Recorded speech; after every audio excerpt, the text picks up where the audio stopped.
قدرمنو کتونکو اوریدونکو راشد خان راشد را سره نن یو دوه کتابونه راوړي دي. یو د میوند فدا دی او بل د احمدین طالب دی. ها ها ها نو نن دې راته کوم غزل راوړی اوریدونکو ته به څه وایي؟ زه به د میوند فدا والا یو کلام په ترنم کې ډالای کما. ارشاد بالکل می ترنم مرنم ولې نه جوړ کړی نو دا به ګرانه نشي؟ بس لګیا به یو که ټیک راغی نو ټیک راغی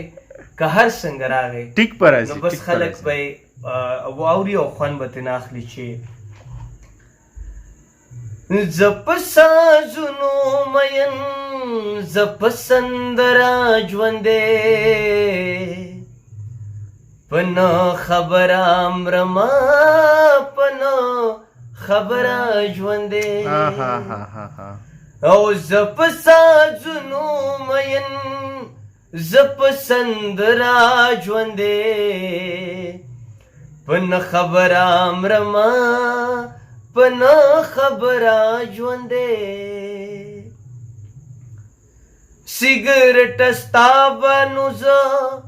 ښه او که بد وایمه سیګرټه ستا به نو زه ښه او که بد وایمه ستا له سره مرمه ستا له سره ژوندی په نه خبره مرمه په نه خبره ژوندی زه په سازونو مین زه په سندره ژوندی په نه خبره مرمه په نه خبره ژوندی د مې کدی باداره مت دا یو شانتی دا ای د مې کدی باداره مت دا یو شانتی دا که زه بې خدا مرمه که زه نه هره ژوندی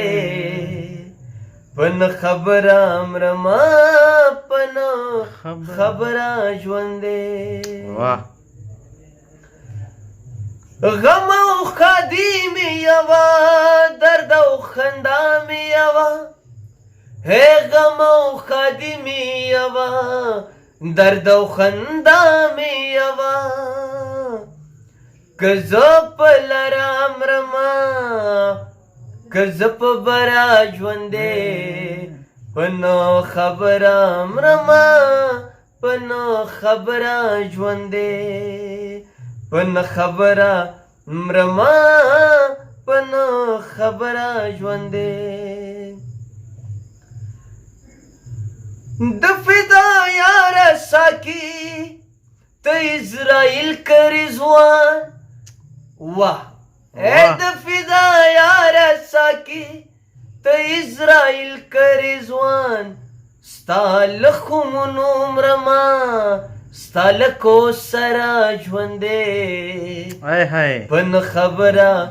مرمه په نه خبره ژوندی زه په سازونو مین زه په سندره ژوندی په نه خبره مرمه په نه خبره ژوندی ای سیګرټ ستا به نو زه ښه او که بد وایمه سیګرټ ستا به نو زه ښه او که بد وایمه ستا له سره مرمه ستا له سره ژوندی په نه خبره